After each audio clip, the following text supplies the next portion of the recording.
Hello, instructional video on how to remove the front speakers, driver side and passenger side on a 2014 Jeep Wrangler JK. Simple process just to begin, some prep work. I'll start with the driver side as I hear it's the most difficult. Simply prying away this first part here, and it just pops off. The next piece that just pops off to get you prepared is right here in the center. You want to raise your steering wheel as high as you can, and then simply grab this area here and pull, just like so. Just pops right off. Just little tabs there, and a little hinge catch at the bottom makes it real simple.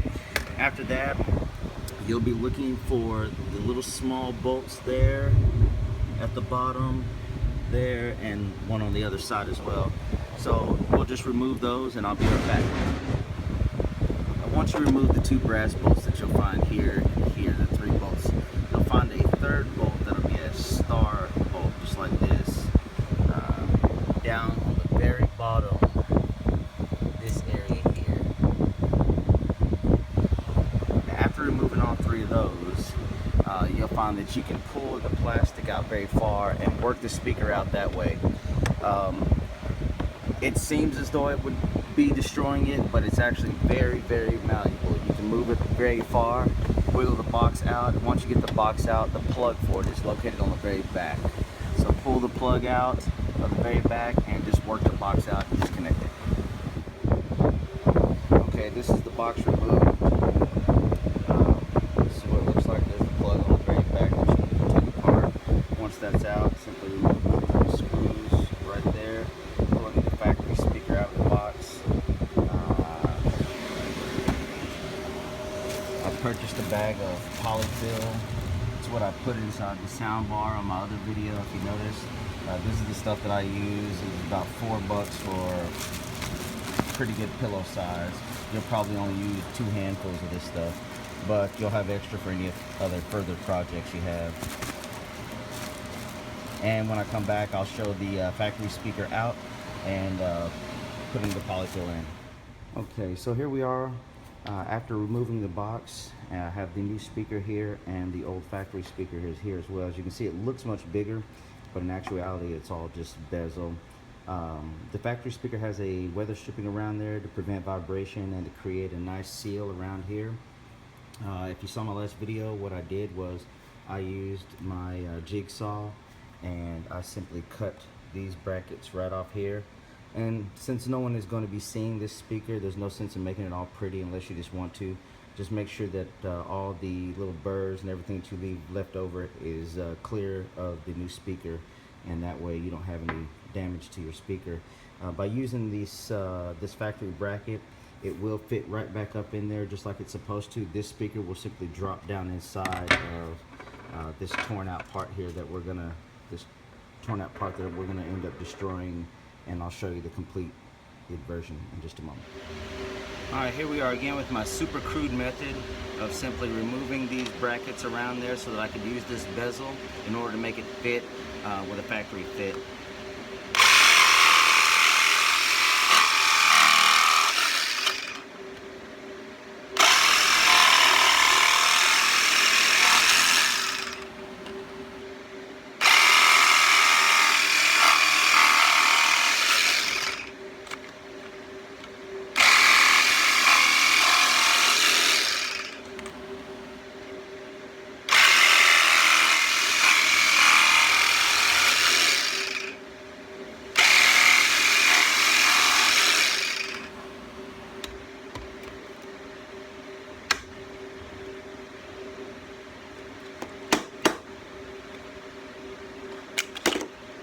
There it is, breaking it off once again.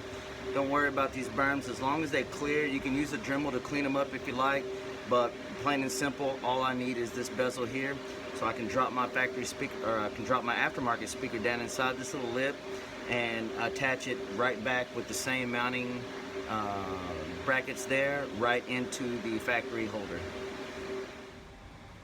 Okay, now that I have the aftermarket speaker and I've already cut the ring out, what I'm going to do is line this ring back up so that it fits like it does in the factory, and I'm going to place my speaker the way that I want it to sit inside of that ring. Line it up so that you have it where you want to, and then we're going to use the outside holes there to attach it to the ring.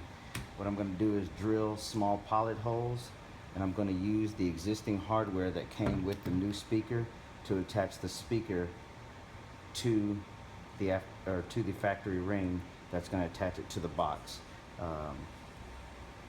Okay.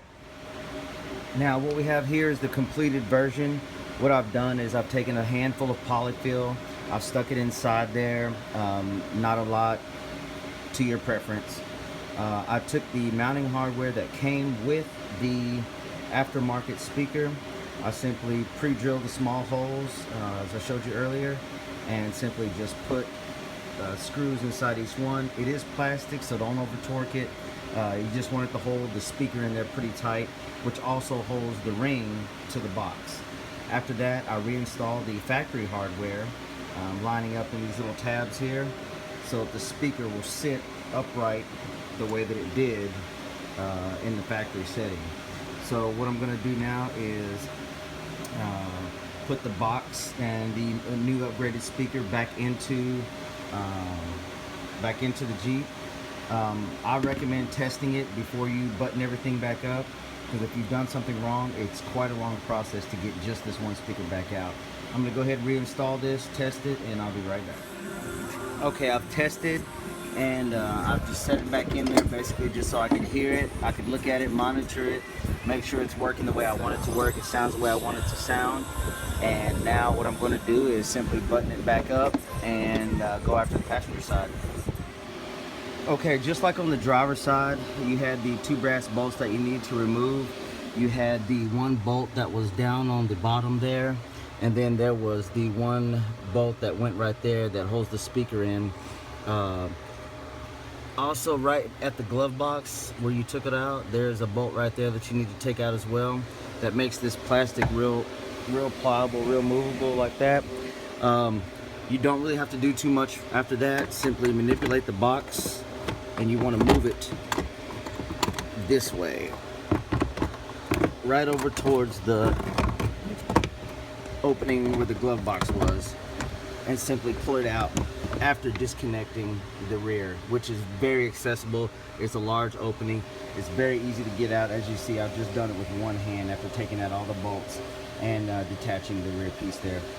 What I'll do now is I'll take the same process as I did before with the driver's side, and I'll be back with the finished results. Okay, as you can see, I have it reinstalled. The new speaker is inside there. Put everything back together again except for the glove box, just so I can show you. There's your connector for your speakers. The only thing left to do is put the glove box back in again. I made this video because I was looking for detailed instructions on how to do this, and it showed it to be very hard. There was a lot of talk about it being very difficult. It actually was not very difficult. I could have done it in half the time without making the video, but hopefully I'm helping someone else out with the same issues that I was having. Thanks for watching.